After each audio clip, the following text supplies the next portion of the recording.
So, what needs to happen is we need to push the hub out of the carrier, and as you can see, it's in this round carrier, or mostly round, which is really regularly shaped. So,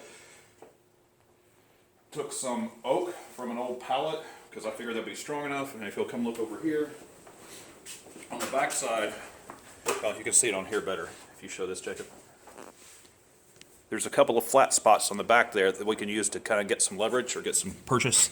And if you look here, I have this back piece of cribbing, and I cut a big notch out of it so it would fit over that rib and get to the flat spots. On the back side, we actually built up a little higher with a couple more pieces of pallet, and get underneath this crossbar since it's mostly flat. And with all that said, so this was, I'd had to puzzle on this one for a while to figure out how I wanted to do it. I've got a 1 1/8" socket, and get it right on the center, because what we're going to try to push out is against this, right? Anything bigger and it would get in the way and catch that bearing, and didn't do us any good. And I just got a socket and a brake caliper, so I'm not pushing on nothing. Try to get it all centered. Now we'll see how this goes.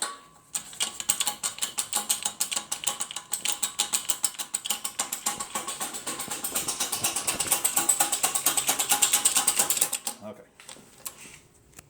Lucky, it's here without pop, and he'll go out.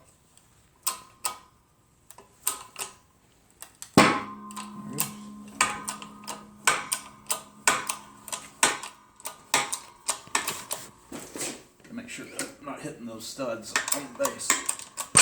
There it goes. Bam! So, days and days of thinking and planning and execution wasn't that bad. So I had to, worst part, well not worst, but the part was using a sawzall to actually cut the notch out of that and pull it out here. And if we're lucky, the hub sits down nice, and now he's out. And now you can see the notch I had to cut out of this thing to fit over that rib so I could get a little purchase on the back of this rounded housing. You can see in there now, we got some, this is the reason this is getting replaced. You've got some wear on that inner race. I don't know if you can see it where the bearings were sitting for so long. And nasty, nasty, really old grease. Here, get some light here. This has been sitting in a junkyard for who knows how long. The next challenge is I have to source the seal here, the seal here. I have the bearing and race number, the part numbers for the bearings and the races from ERA, but I'm having trouble sourcing these, because if you look at the seal that came out on the other side, it's got these markers on it, and best I can tell, the actual seal material is like felt or leather or something.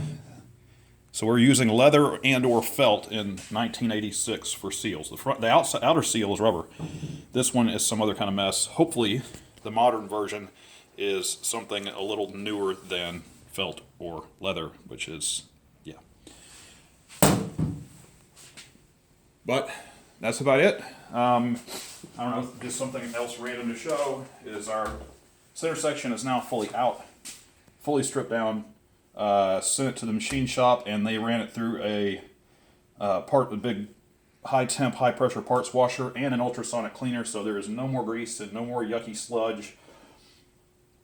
I haven't decided yet whether I'm going to try to powder coat something this big, or if we're just going to put some good quality spray paint on it.